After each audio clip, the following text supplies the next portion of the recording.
Gracia y paz a vosotros, estimados hermanos. Amén. Bienvenidos todos a la casa del Señor. Amén. Es una alegría estar con ustedes nuevamente. Gloria a Dios. Para continuar los sermones y las exposiciones de la carta del apóstol Pablo a la iglesia en Roma. Así que tome su Biblia y ubíquese en esa preciosa carta, capítulo 1, y manténgase ahí. Bien. Han pasado algunas semanas desde el último sermón. El último sermón fue sermón número 5, parte 4. Hoy corresponde sermón número 5, parte 5. ¿Ya?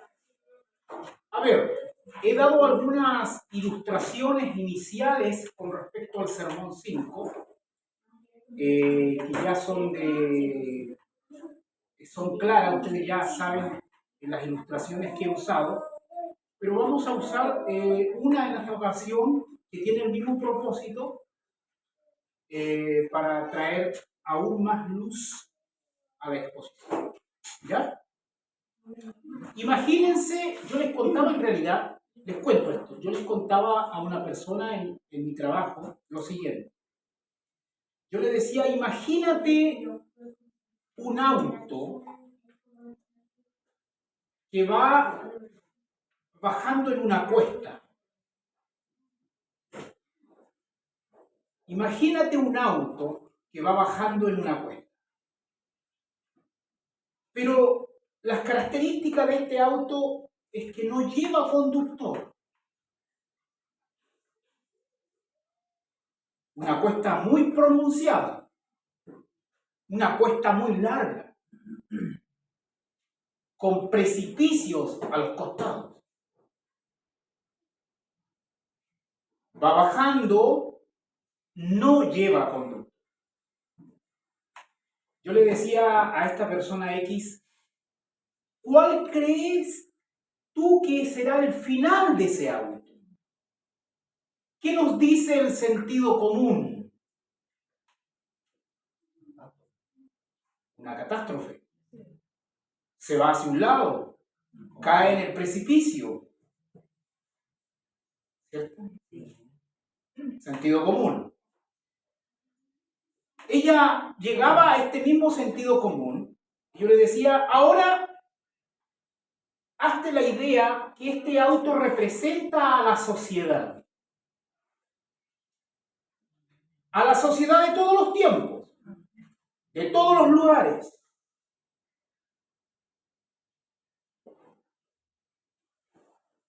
Si decimos que el hombre es radicalmente corrupto, si el cristianismo levanta la tesis, partiendo desde la Biblia, que el hombre es radicalmente corrupto,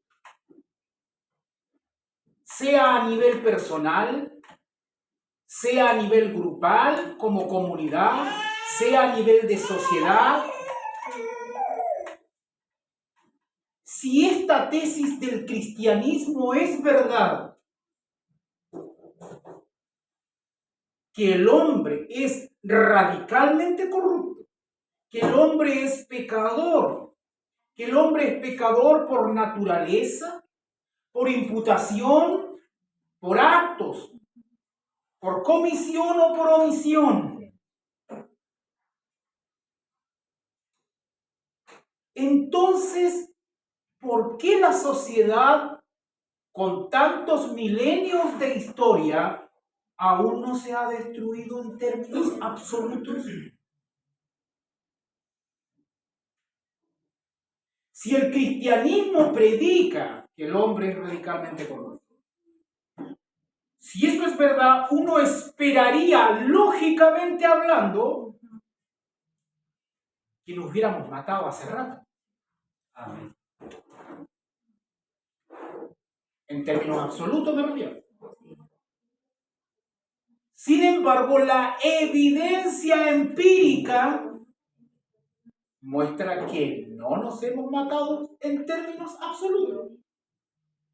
Han habido varios acontecimientos horrorosos en la historia, claro que sí, pero aún seguimos sobre el planeta Tierra. ¿Pero por qué? Si somos radicalmente corruptos como sociedad. ¿Por qué? ¿Qué ha pasado? Una de las respuestas podría ser es que la tesis de que el hombre es radicalmente corrupto no es verdad. O sea, el cristianismo está mintiendo. O sea, hay algo de bondad en el hombre, entonces por eso hemos logrado sobrevivir. Esa sería una alternativa. Evidentemente el cristianismo no piensa eso. Pero sin embargo tiene que dar respuesta. ¿Por qué razón permanecemos aquí? A la luz de la ilustración de este auto que va bajando por esta cuesta y que no tiene conductor, este auto necesitaría un conductor, evidentemente, que controle el volante y que pise freno. Bueno, la sociedad evidentemente va bajando por una cuesta.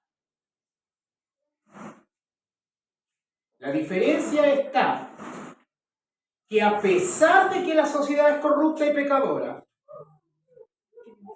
Dios tiene ciertos frenos de gracia común. Amén. Que usan para que la sociedad no se destruya a sí misma en términos absolutos. Si no fuera por la gracia común de Dios, hace rato que nos hubiéramos destruido. Han habido 2 guerras mundiales. La Primera Guerra Mundial, 1914, 1917 o 18, si no me equivoco. Segunda Guerra Mundial, 1939, 1945. Más de 60 millones de muertos. El comunismo ha matado más de 80 millones, según el libro negro del comunismo. Revoluciones aquí, revoluciones allá. Guerras aquí, guerras allá. El holocausto nazi, cuando mataron a muchos judíos. Sin embargo, la sociedad, la humanidad sigue existiendo, es porque a pesar de todos esos horrores, Dios en su gracia común dispensa, esgrime hacia el mundo, frenando la maldad del ser humano, sea a nivel individual o en su interacción social. Lo mencioné en predicaciones pasadas, si no me equivoco, pero para recordar, uno de los frenos es la conciencia que Dios regaló a cada ser humano. Y esto no tiene que ver con ser salvo o no ser salvo. Sea salvo o no, la persona tiene una conciencia. Dios escribió su ley allí. Amén. La conciencia le dice, esto no, esto sí, no vayas por ese camino, ve por este otro. Hay un freno a nivel individual. Y es un freno que puede volver loco a cualquiera de repente, porque no te deja tranquilo. Aún el pagano, el no salvo, tiene este freno. Un segundo freno es la familia. En la familia uno esperaría que se practique la disciplina y la educación. Lamentablemente Netflix está educando a los niños y no la familia. Cada vez el gobierno quiere sacar antes a los niños de la casa para que las madres se desarrollen. Vamos en la sala cuna. Quizás en el futuro, desde el parto, van a partir de inmediato a alguna institución estatal. Antes era de primero, después de kinder, sala cuna. Porque así es la lógica progre. Pero la familia es un freno Es un freno que Dios regaló, valga la redundancia, para frenar, para disciplinar, para poner límites, para enseñar valores, obediencia, disciplina, etc. Como Dios la pensó. Hoy estamos en un proceso de deconstrucción, aún de estos frenos. Porque si bien Dios regaló estos frenos de gracia común, también hay ideologías que conspiran para deconstruir estos mismos frenos. Amén.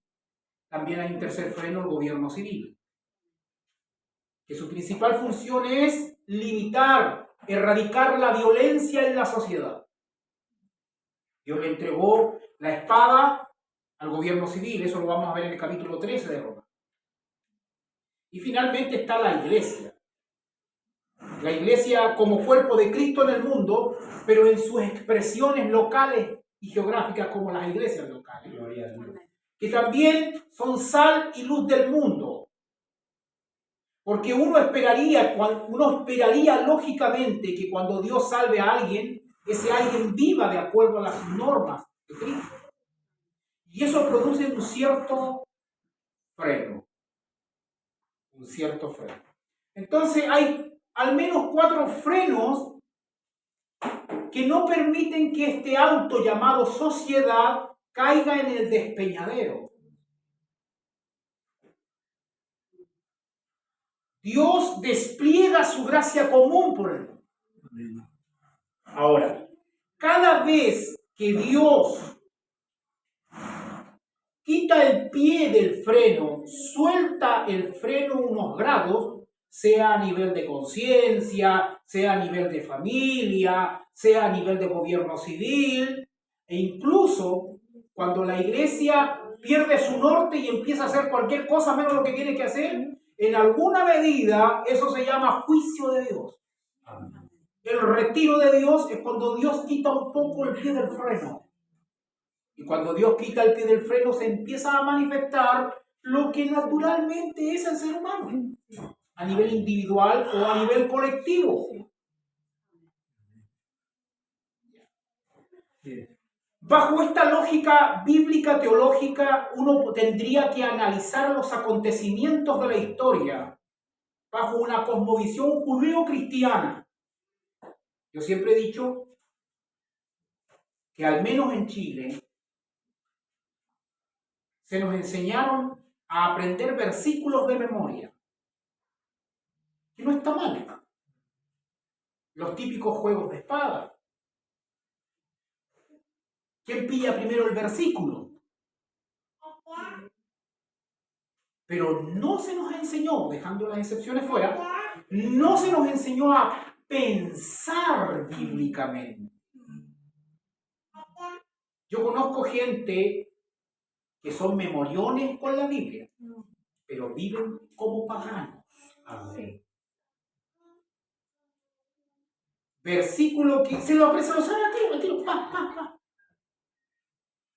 Y hasta incluso tienen un uso mágico de la Biblia, porque cuando quieren salir de una situación complicada comienzan a recitar el versículo de manera mágica, como mantra. Eso es usar la Biblia de manera mágica como una bruja. Uno tiene que, obviamente no es malo memorizar la palabra de Dios, no es malo reflexionar en la palabra de Dios, pero uno tiene que, por la gracia de Dios, comenzar a pensar bíblicamente en todo lo que hace. Nos cuesta, claro que sí, pero al menos ese es el norte, en todo lo que hacemos.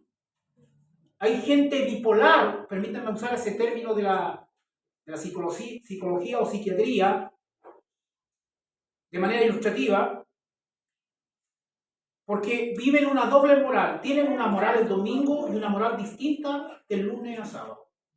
Amén. Exacto, tienen una moral distinta. Y no estoy diciendo que somos perfectos, lo que estoy diciendo es que al menos tengamos un norte correcto moralmente hablando como cristianos. Amén. Amén. Amén. La cuestión es que nosotros estamos en el capítulo 1 de Romanos. Estamos en la sección epistolar, capítulo 1, versículos del 24 al 32. Ahí estamos. Ahí está estacionado nuestro sermón 5, parte 5 hoy. Específicamente el versículo 30. Vamos a ver el día de hoy.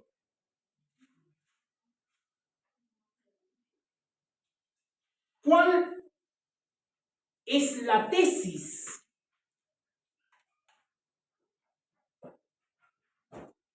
desde el versículo 24 al 32? ¿Qué es lo que nos dice el Señor en esos versículos? Lo vamos a leer, pero ¿cuál es la tesis? ¿Cuál es la conclusión? ¿Cuál es la proposición de esa narrativa? ¿Cuál es la proposición de nuestro sermón número 5? Escuchen.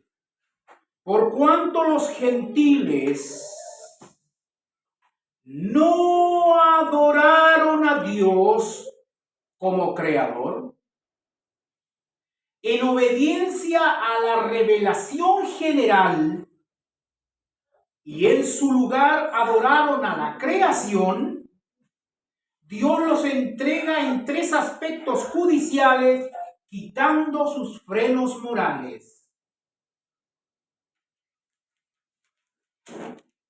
Nuestro sermón número 5 se titula Dios abandona a los gentiles judicialmente.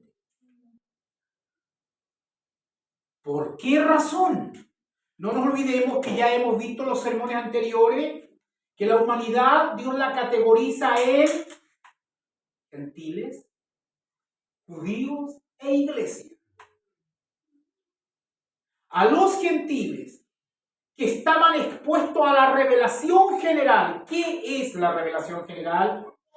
Es la autorrevelación que Dios hace de sí mismo en todos los lugares, en todos los tiempos y a todas las personas de sí mismo, a través de la creación, la conciencia, la historia, la providencia. Es decir, el mundo gentil no tiene excusa porque igual han estado expuestos los gentiles ante la revelación de Dios, la revelación general. Sin embargo, el gentil caído, corrupto, pecador, miró tanto la creación, miró tanto los cielos, miró tanto los rayos, el sol, los árboles, la majestuosidad de las montañas y del mar, las nubes, los animales, la flora y la fauna. Y como eran pecadores, torcieron la información de la revelación general. Y en vez de quedar extasiados y decir, ¡guau! ¿Qué diseñador glorioso hizo esto? Dijeron, ¡wow! Esta creación es tan bacán, usando términos coloquiales, que voy a comenzar a adorarla. En vez de adorar al creador, adoraron la creación. En vez de adorar al diseñador, adoraron el diseño. Es como cuando cuando el novio le regala un cuadro hermoso a la novia y la novia dice, ¡oh, qué cuadro más hermoso! Le da la espalda al novio y se va besando el cuadro a su cuarto.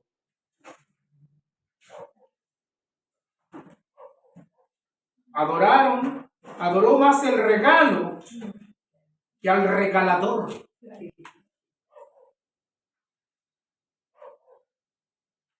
Entonces, la tesis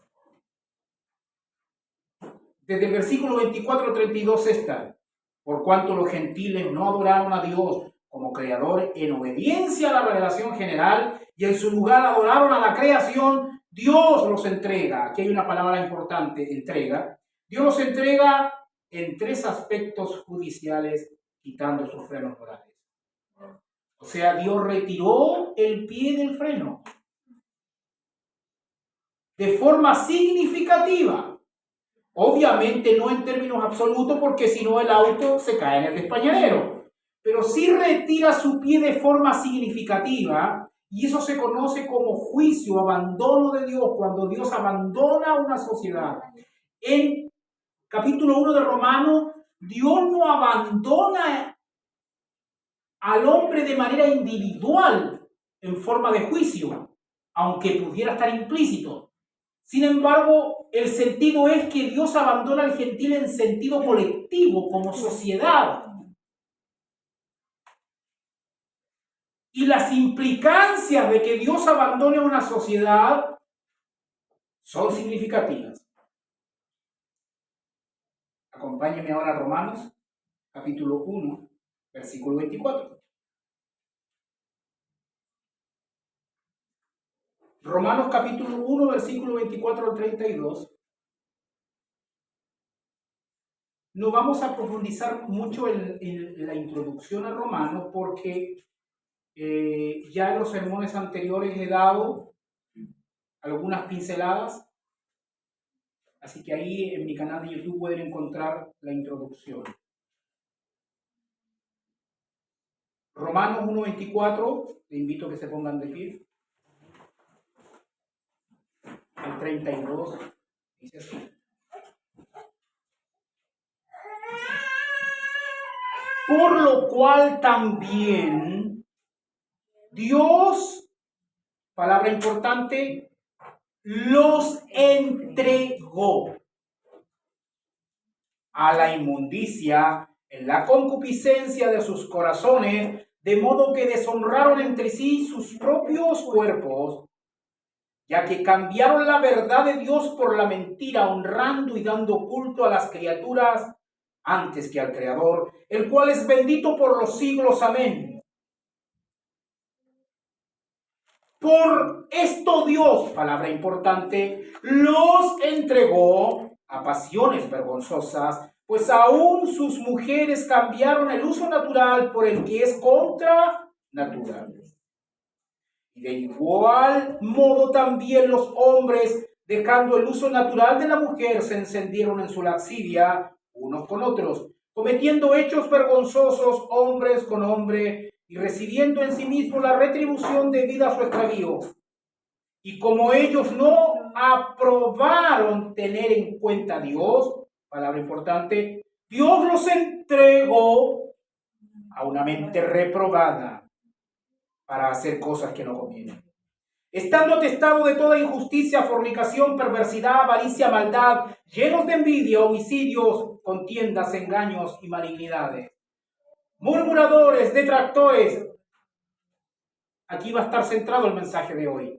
Aborrecedores de Dios, injuriosos, soberbios, altivos, inventores de males, desobedientes a los padres, necios, desleales, sin afecto natural, implacables, sin misericordia, quienes, habiendo entendido el juicio de Dios, que los que practican tales cosas son dignos de muerte, no solo las hacen, sino que también se complacen con los que las practican.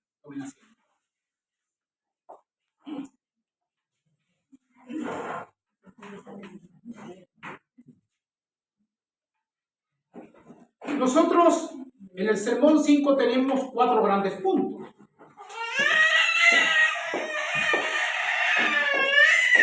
Ya vimos el punto 1, Dios entrega al mundo, Dios entrega al gentil a su inmundicia. Ese fue el primer punto.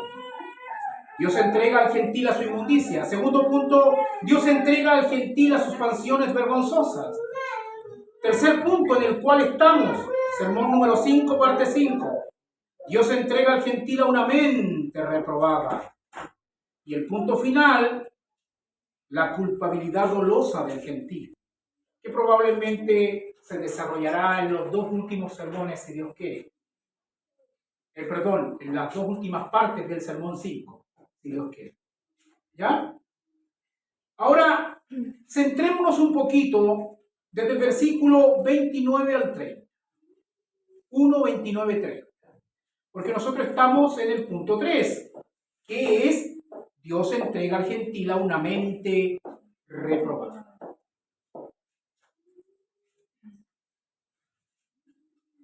Dice así, el 28, versículo 28. Y como ellos no aprobaron tener en cuenta a Dios, Dios los entregó, del verbo paredoquem, los entregó a una mente reprobada para hacer cosas que no convienen. Versículo 29. Estando atestados de toda injusticia, fornicación, perversidad, avaricia, maldad, llenos de envidia, homicidios, contienda, engaños y malignidades, murmuradores, detractores. A ver, entendamos la estructura gramatical solamente para recordar, porque esto ya lo expliqué en sermones anteriores, este punto 3. Tenemos un participio, tenemos adjetivos y tenemos sustantivos. ¿De acuerdo? Tenemos participios, tenemos adjetivos y tenemos sustantivos. ¿Cuál es el participio? El participio es cuando el texto dice estando atestados de todo, estando atestados. La palabra estando atestados es un participio. Cuando dice de toda y más abajo llenos, esos son los adjetivos. Y después tenemos 22 sustantivos, que es la lista de pecados. Toda la lista de pecados son sustantivos. Entonces tenemos participio, adjetivos y sustantivos. ¿Qué decíamos? Que en la gramática española uno esperaría que el adjetivo esté después del sustantivo. Y ponía yo el ejemplo de, por ejemplo, perro blanco. Uno esperaría que así se construya la oración. El perro blanco. Sin embargo, aquí tenemos el adjetivo antes del sustantivo, antes de los 22 sustantivos, que son la lista de pecados. ¿Qué significa eso? Que la intención del autor original, en este caso Pablo, era resaltar el adjetivo.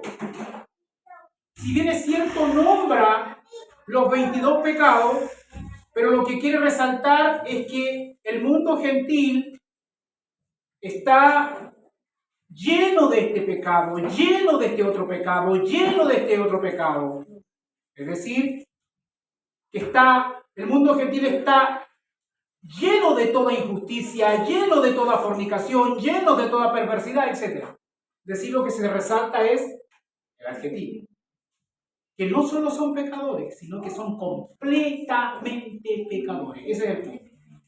Estoy pasando súper rápido porque esto ya lo vimos de manera más detenida en los sermones anteriores.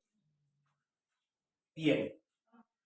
Sin embargo, nosotros quedamos en el último pecado, detractores. Ahí quedamos. Y ahora en el versículo 30 es aborrecedores de Dios. El mundo gentil es aborrecedor de Dios. Mire, traiga a su mente a la persona que usted considere, entre comillas, más buena, pero que no es salva. Puede ser un vecino, puede ser un familiar, un padre, un nieto, un primo. Alguien que usted crea y dice, este tipo es derecho.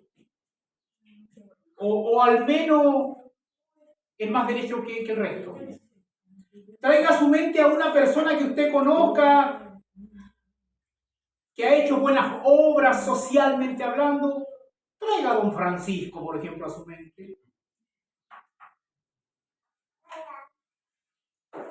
Al Dalai Lama.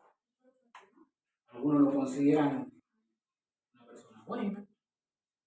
Traiga a los premios Nobel. A los premios Nobel de la Paz. La Biblia dice, aborrecedores de Dios. O sea, ni siquiera traiga al que usted considera malo, traiga al mejor de todos. O sea, tráeme al mejor de ustedes. Es como que entra al mundo y tráiganme al mejor. Tráiganme al mejor de todos. Ese mejor es aborrecedor de Dios. Amén. Tráiganme el que aparentemente es más justo. Tus justicias son como trapo de inmundicia. Tú no necesitas ser malo para ser malo, si con ser bueno ya eres malo. El buen entendedor que entienda. Estoy hablando bueno en términos humanos.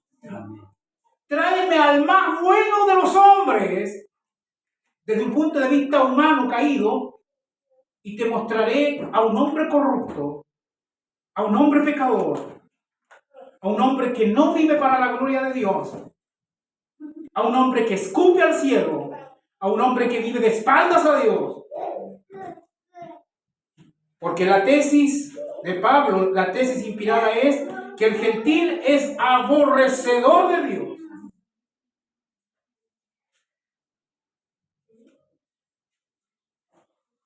Tenemos la lista, el catálogo de pecados, ¿cierto? Que son 22. Yo quiero que divida todos los pecados antes de este pecado. El pecado aborrecedor de Dios está en el centro. ¿Sí? Están los pecados anteriores y están los pecados posteriores a ese pecado. Así divida la lista. Por ejemplo, tenemos injusticia, perversidad, avaricia, maldad, envidia, homicidios, contiendas, engaños y malignidades, murmuradores, detractores, pecados anteriores. Ahora viene el pecado centro, aborrecedores de Dios. Después de eso, injuriosos, soberbios, altivos, inventores de males, desobedientes a los padres, etcétera, etcétera. ¿Será casualidad que este pecado esté básicamente en el centro, el de aborrecedores de Dios? Porque todos los pecados anteriores el gentil pecaba contra su prójimo. Y todos los pecados después de este aborrecimiento a Dios, también el gentil peca contra su prójimo. A un nivel más familiar, pero peca contra su prójimo.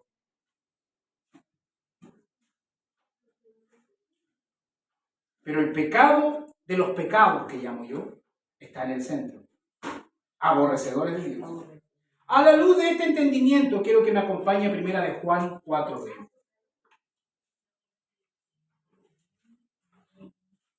Primera de Juan 4:20.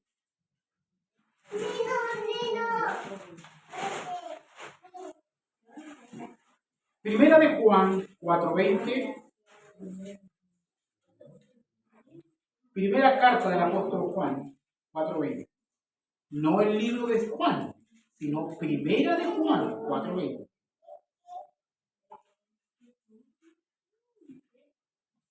Estando ahí, leemos Primera de Juan 4:20. Escuchen. Si alguno dice, yo amo a Dios y aborrece a su hermano, es mentiroso. Pues el que no ama a su hermano, a quien ha visto, ¿cómo puede amar a Dios a quien no ha visto? Apliquemos esta verdad y este principio al mundo gentil.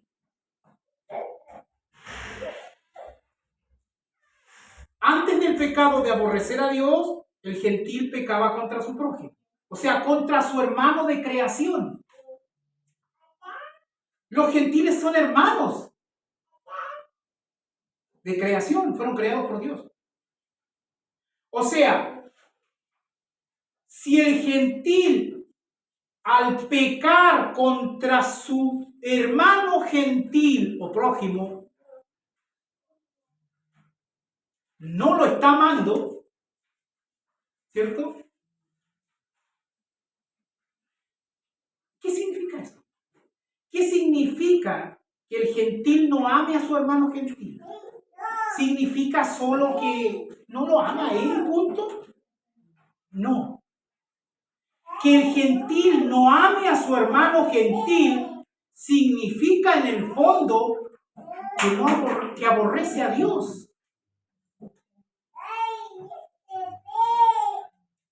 Porque si no ama a su hermano gentil, ¿cómo amará a Dios a quien no ha visto?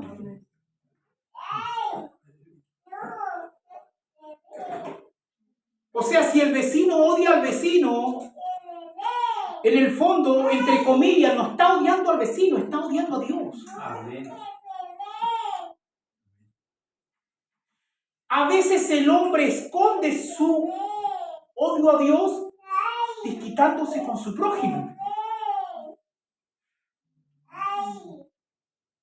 Así que cuando alguien peque contra usted, dígale, no odies a Dios. Claro, él va a pensar que tú te crees Dios, pero ese no es el punto. El punto es que tú odias a tu prójimo porque en el fondo tu verdadero problema es Dios. De repente los evangelistas o las campañas evangelísticas medias pencas ponían carteles como Dios es más grande que tu problema. No ha habido cosa más antibíblica que eso en realidad. Porque en realidad el mensaje no es Dios es más grande que tu problema. El mensaje es para el mundo pagano. Dios es tu problema. Tu problema es que odias a Dios.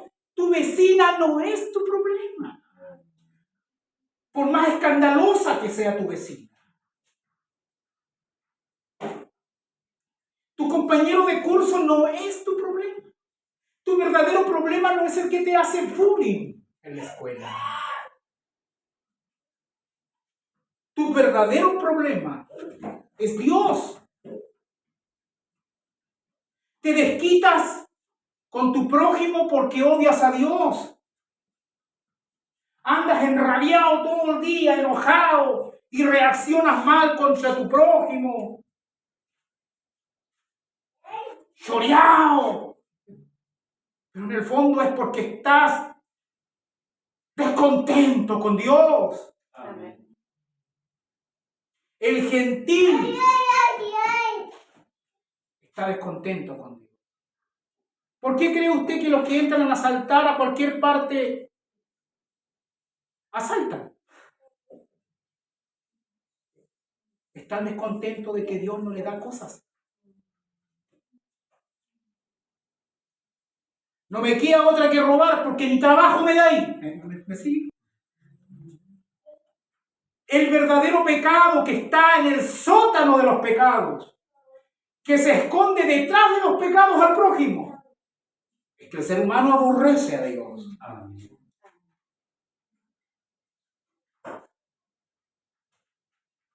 Por eso que de repente algunos evangelistas que no entienden muy bien esta cuestión, simplemente quieren apelar a las emociones.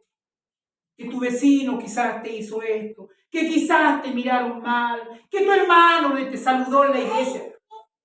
¿Cómo habrán bajado tanto el mensaje?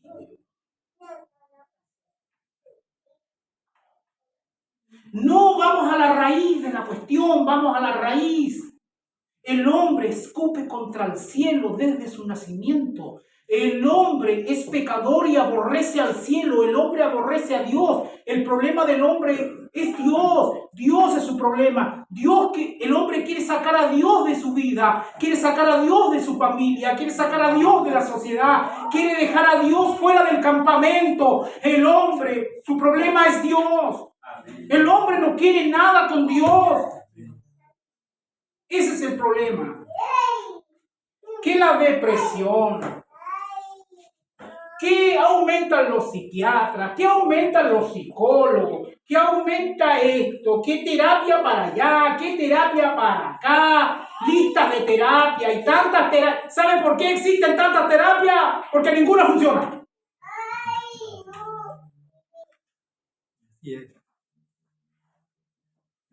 Y si es que funcionan es solamente a nivel de maquillaje. Amén. El verdadero problema del hombre es que odian, aborrecedores de Dios. ¿Cómo se expresa en lo práctico aborrecer a Dios? No necesariamente ellos van a decir, yo aborrezco a Dios. No, ¿cómo se aborrece a Dios? No siguiendo el plan de Dios. El plan de Dios en la familia, el plan de Dios en el gobierno, el plan de Dios incluso en la iglesia, el plan de Dios en cualquier dimensión. El hombre siempre se va a justificar, la mujer siempre se va a justificar, el gentil. Pero lo que esconde entre bastidores es que aborrece a Dios. La Biblia dice, aborrecedores de Dios. O sea, que si nosotros pudiéramos resumir este catálogo de pecados, es que el hombre aborrece a Dios. Amén. Ese es el punto. No toma en cuenta a Dios en sus planes. Dios le estorba. Amén. Yo escribí el otro día algo por ahí, que a veces incluso el hombre aborrece tanto a Dios e hipócritamente se esconde detrás de mecanismos religiosos para pasar desapercibido. A veces el hombre es tan malo que corre a la iglesia para cubrirse de un concepto de iglesia, para esconderse de Dios.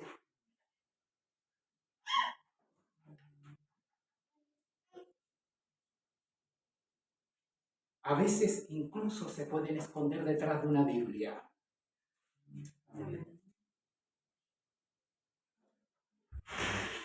Porque la raíz del ser humano es que odia a Dios con todas sus fuerzas. Completamente, todo el rato. A Dios, no, nosotros como iglesia debemos considerar a Dios en todas nuestras actividades. Amén.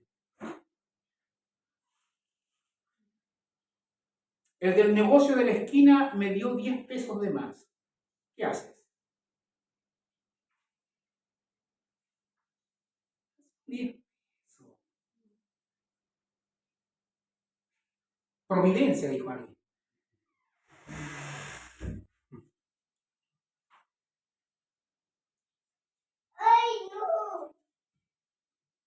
Voy caminando por el centro de la ciudad, encuentro 20.000 pesos botados.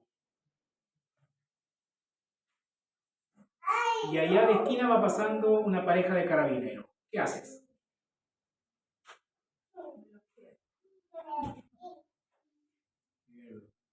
¿Sabe cómo se llama eso?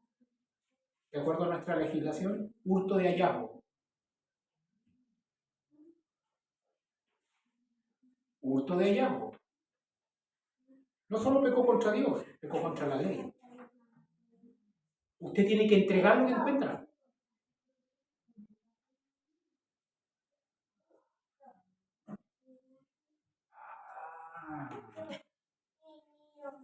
O sea que esto de aborrecer a Dios no es tan simple.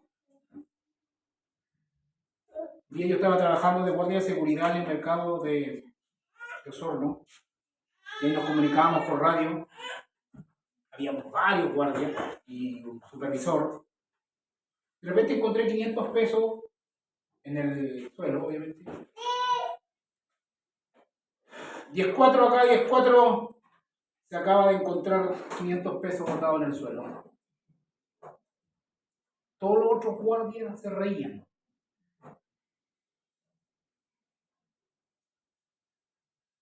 ¿Estás dispuesto a que te rían de ti? ¿Estás dispuesto a que se rían de ti?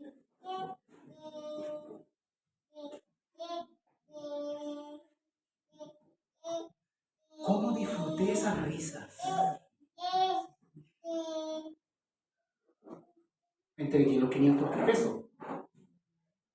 No sé qué habrá pasado con los 500 pesos. No me interesa. Yo entregué los 500.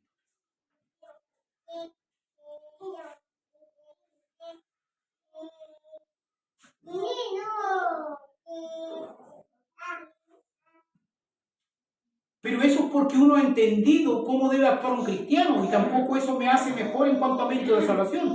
No es lo que estoy ilustrando. Lo que estoy diciendo es que el mundo gentil aborrece a Dios y se muestran aún en esos detalles.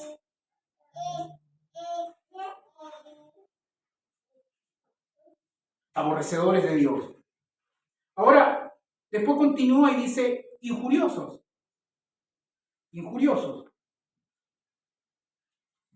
La Reina Valera no necesariamente traduce tan exactamente los términos del griego. Pero ¿qué significa injurioso? Significa el que con orgullo y crueldad trata de manera insolente a su prójimo y lo disfruta. En el trabajo, el mundo gentil, la gente a veces trata con orgullo a su prójimo, con crueldad, y lo disfruta cuando lo hace. Y esto a veces viaja a través de la talla. ¿Sabía usted que cuando usted tira tallas y eso produce que se está humillando a la otra persona, usted está aborreciendo a Dios? El hombre es tan malo que usa como mecanismo de humillar a su prójimo la talla. Porque obviamente son los ganadores, los que se creen ganadores. La talla es parte de la naturaleza caída, cuando eso significa humillar al que está a tu lado.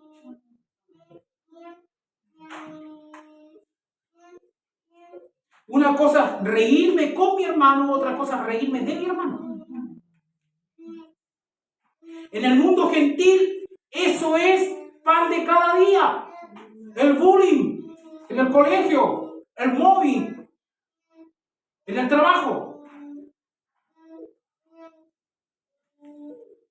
Siempre hay uno que todo el mundo se ríe de él. Le tira talla, lo menoscaba. Y los que tiran talla se creen agrandados, pues se creen agallados y no saben que están aborreciendo a Dios. Porque están pecando contra su prójimo. Siempre hay uno que se quiere ganar las monedas con el otro.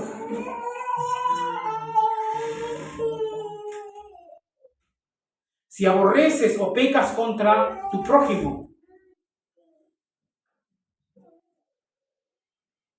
¿qué es lo que se esconde detrás de eso? Estás aborreciendo a Dios porque, punto uno, estás pecando contra una persona que porta la imagen de Dios. ¿Quién no ama a su hermano? ¿Cómo amará a Dios? ¿A quién no? ¿Me está siguiendo el principio? Sí. Y a veces,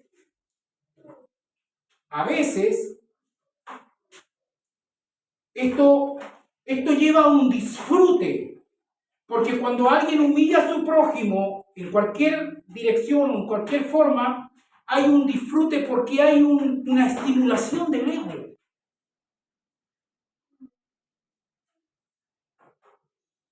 Es como enseñorearse del otro, es como validar su supuesta posición de alfa.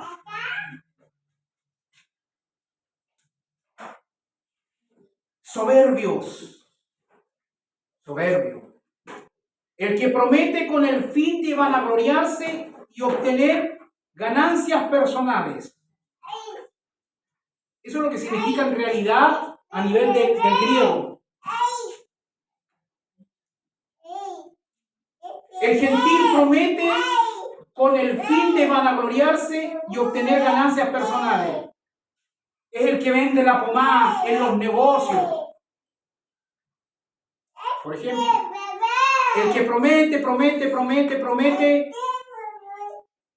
con el objetivo de sacar ganancias.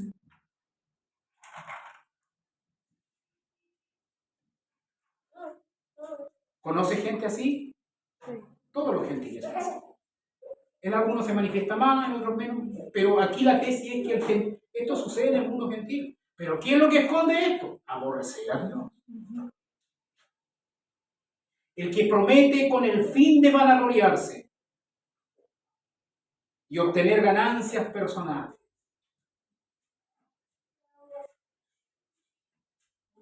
Altivo. El que se pone sobre otros con el fin de sobresalir. O protagonismo ególatra. El que se pone sobre otros. El que pisa que está al lado. El que menoscaba. Altivo. El que mira desde arriba hacia los hombros. Con el propósito de sobresalir. ¿Acaso esas actitudes no suceden todo el tiempo en el mundo gentil? En los supermercados. Siempre alguien quiere sobresalir. Pero no sobresale por sus obras legítimas. Si sobresalir en sí no es malo. Si es que actúas legítimamente. Lo malo es cuando quieres sobresalir humillando al resto. Pisando al resto.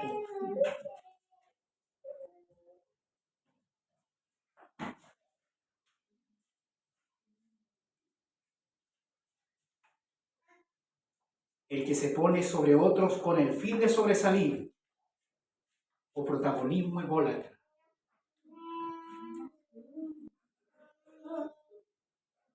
¿Cómo nos comportamos a nivel familiar? ¿Cómo nos comportamos en el colegio? ¿Cómo nos comportamos en el supermercado? El carnicero, ¿cómo se comporta? El guardia de seguridad, ¿cómo se comporta? El estudiante, ¿cómo se comporta? La TENS, ¿cómo se comporta? La enfermera, el doctor, ¿cómo se comporta? Hay algunos que se creen dioses. Inventores de males. El que fabrica y produce nuevas formas de males. Hay gente que ni siquiera realiza los males que ya existen. Fabrican nuevos males. Son verdaderas fábricas de maldad. Verdaderas fábricas de maldad. Entonces, ¿cuál era la tesis de nuestro párrafo? Por cuanto los gentiles no adoraron a Dios como creador en obediencia a la revelación general, y en su lugar adoraron a la creación, Dios los entrega en 3 aspectos judiciales, quitando sus frenos morales. Nosotros estamos en el tercer freno que Dios quitó cuando los entregó a una mente reprobada, depravada. ¿Qué se manifestó? ¿Qué manifestó el gentil en cuanto Dios lo entregó a una mente depravada? Manifestó la lista de pecados. Y el pecado que está detrás de la lista de pecados es que el hombre aborrece a Dios. Es decir, todos los pecados anteriores y los pecados después se resumen en que el hombre está aborreciendo a Dios. Amén. Soberbio, altivo, injurioso, inventor de males. Por eso que cuando el evangelista tiene que evangelizar, tiene 2 opciones. Empezar a enumerar todos los pecados del hombre cuando peca contra su prójimo, o ir directamente al corazón. Tu problema, amigo, no es tu vecino. Tu problema no es tu señora. No me vengas con cuentos. No son tus hijos. No es tu papá, tu mamá, tus familiares. Tu problema es Dios. Ese es tu problema. Tu problema no es tu hija ni tu hijo. Tu problema no es tu esposo. Tu problema no es tu esposa. Tu problema no es tu prójimo. Independientemente que tengas problemas con ellos. Pero ese no es tu problema. Tu problema es que nunca te has querido convertir. Tu problema es Dios. Tu problema es Dios 3 veces santo. Amén. Amén. Amén.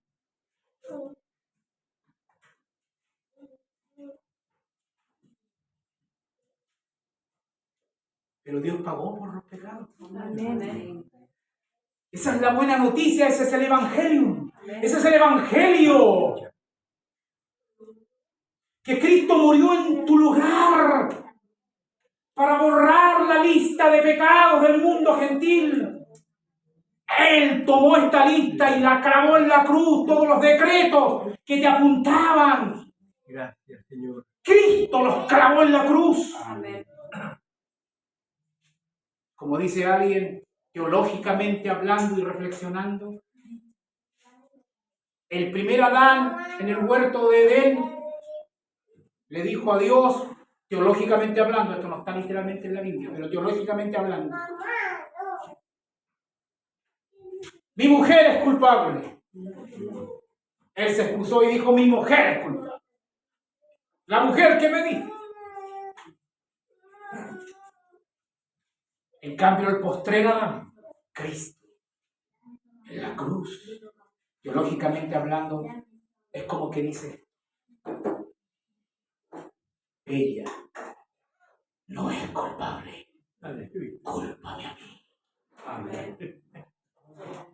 Gloria a Dios. Gloria a Dios. El justo muriendo por los injustos. Amén. Nuestro sustituto. Aleluya. La doctrina de la sustitución. Él le puso el pecho a las balas. Amén. A ella no me la culpes. Está justificada. Amén. Está justificada. Está justificada. Esa es la buena noticia del Evangelio. Amén. Tetelestai ha sido cancelado. Yo respondo por ella. Aleluya. Yo pago su deuda. Pero no evadiendo, sino que poniéndole el pecho a las balas. La ira de Dios cae sobre el Hijo en la cruz. Elí, Elí, lama sabachthani. Dios mío, ¿por qué me has abandonado? Todo parecía una derrota. El que decía venir enviado por Dios había muerto en una cruz. Todo parecía una derrota. Todo parecía una derrota. El que había hecho milagro murió.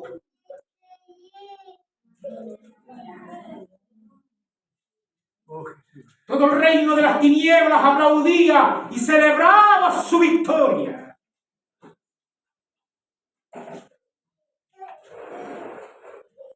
Pero de repente el tercer día, Gloria a Dios. el primer día de la semana, Amén. como hoy, Amén. el primer día de la semana, un ángel es comisionado desde el cielo. Que vaya a la tierra a remover una roca. Un ángel con cara de rayo. Algún predicador de estos pechos pingüinos me diría, ya te pusiste sensacionalista. No, es que tenía cara de rayo. Con cara de rayo remueve la piedra. Los discípulos corren a ver la supuesta noticia, la noticia de que el Señor no estaba en la tumba. Había resucitado. Amén. Aleluya. El ángel no removió la piedra para que salga Jesús.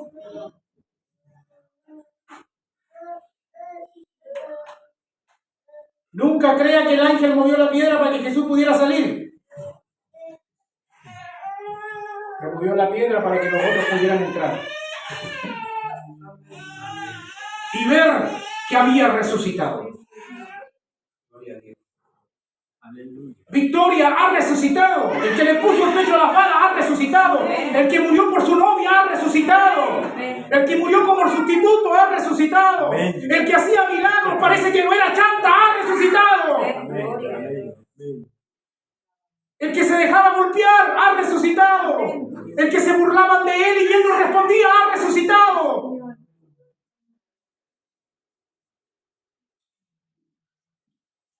¡Wow!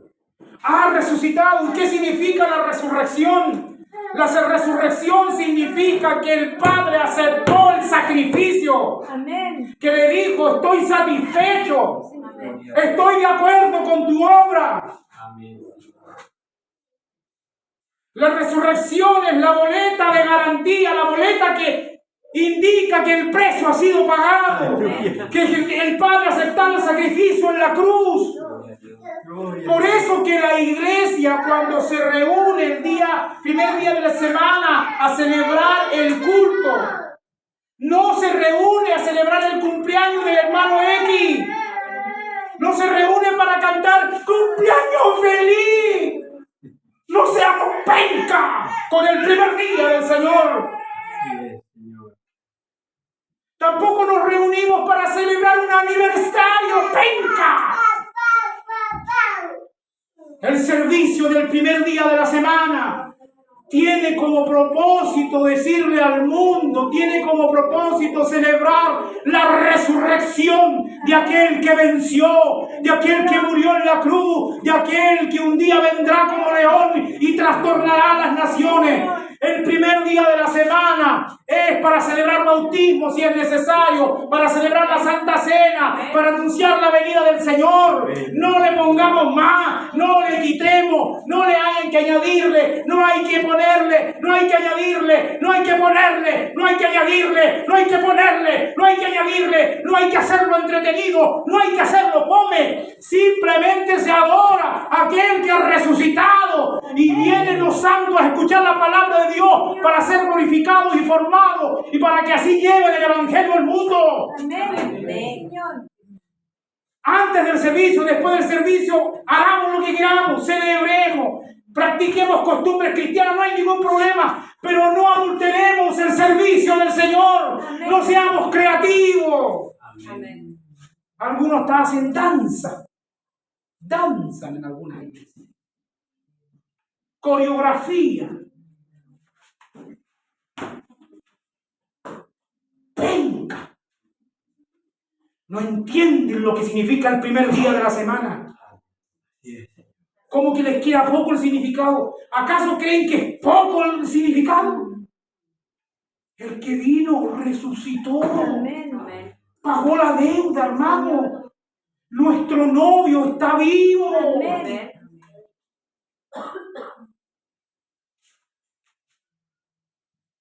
Eso significa que usted venga a adorar el día del Señor. Amén.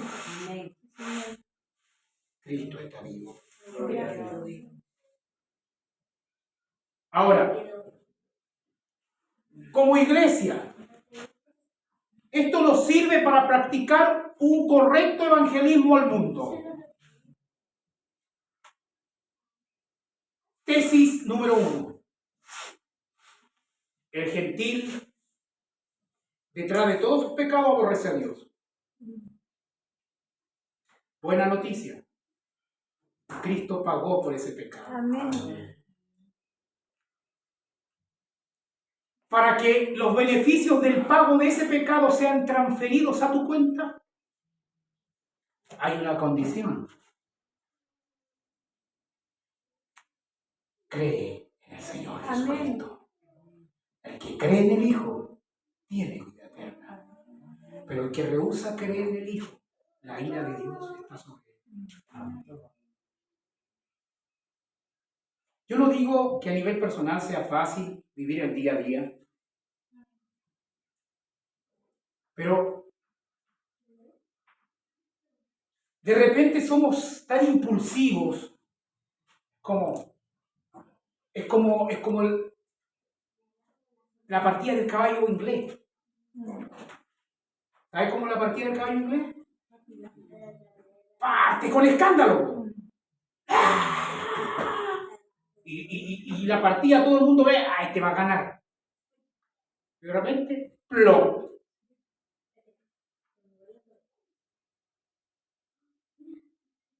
Hay gente así, que cuando están bien, parece que van a conquistar el mundo. Y tú dices, no, con este voy a cualquier parte. Y nos falta el que compra la pomada y se embarca, se desinfla.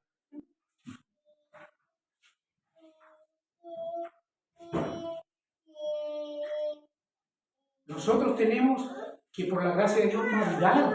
Amén. Madurar. Tenemos que madurar. Tenemos que entender que las pruebas que Dios nos envía son para que maduremos. Son para que crezcamos. Amén. Sí, Señor. Todos hemos pasado cosas en la vida. Estamos siendo formados a la imagen de Cristo. Algunos más duranos que otros, pero estamos siendo formados a la imagen de Cristo.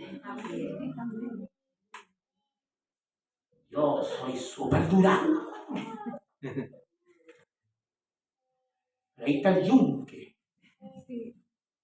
Señor, volteamos. Yunque. Y tampoco tienen que andar como víctima por la vida.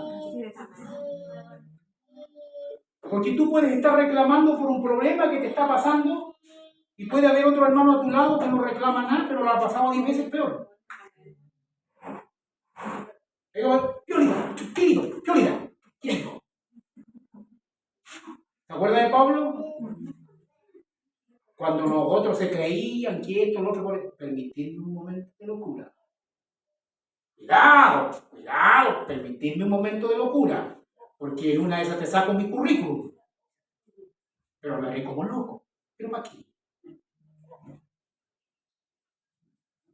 Pablo sufrió naufragios, mordido de culebra a serpiente. Y eso no lo contó él, ¿eh? Eso lo contó Lucas. Que ni siquiera lo contó. Pongámonos de pie. Gracias, Señor, por tu palabra.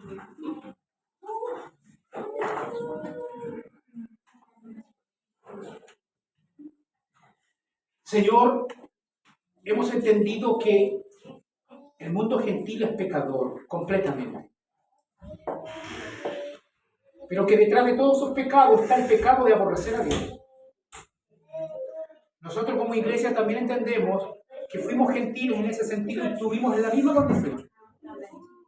Y que aún nuestra naturaleza caída es una naturaleza satánica. Porque nuestra naturaleza caída aborrece y odia a Dios. La carne odia a Dios. La carne lucha contra el espíritu. La carne busca la corrupción. Por eso que mi peor enemigo soy yo mismo, mi carne. Ya nos acordamos cuando el apóstol Pablo le dijo a Timoteo, cuídate de ti mismo y de la doctrina. Señor, ayúdanos para someter nuestra carne, para que el pecado no reine más en nosotros. Entendemos que el pecado aún está en nosotros. Un día desaparecerá en el día de la glorificación. Pero actualmente aún el pecado nos asedia. Tenemos una victoria, pero después vuelve y tenemos que luchar de nuevo. Tenemos nuevamente una victoria y otra vez vuelve, Señor. Esta es una lucha sin tregua. A veces estamos cansados, a veces queremos entregar la toalla. Tirar la toalla. Señor, pero usted ayuda en nuestra nueva naturaleza. El Espíritu Santo nos ayuda a someter nuestra carne. Amén. Señor, mi carne te odia. Pero yo quiero someter esa carne. En el poder del Espíritu Santo. Amén. Con el poder de tu palabra, ser santificado en tu palabra. Ayúdanos. El pecado me asedia. Ayúdame, Señor. Sé que puedo tener muchas excusas, echarle la culpa al que está a mi izquierda y al que está a mi derecha. Pero la verdad es que mi carne te odia. Esa es la verdad. Pero creo que un día desaparecerá, en el día de la glorificación. Amén. Cuando el pecado ya no nos asediará. Donde descansaremos.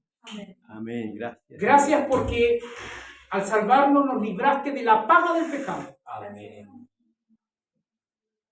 Hoy nos estás librando del poder del pecado. Pero un día nos librarás de la presencia del pecado. Gloria a Dios, Señor. Gracias, Señor. Gloria a Dios. Gloria a Dios. Amén. Amén. Hermanos, que lugar.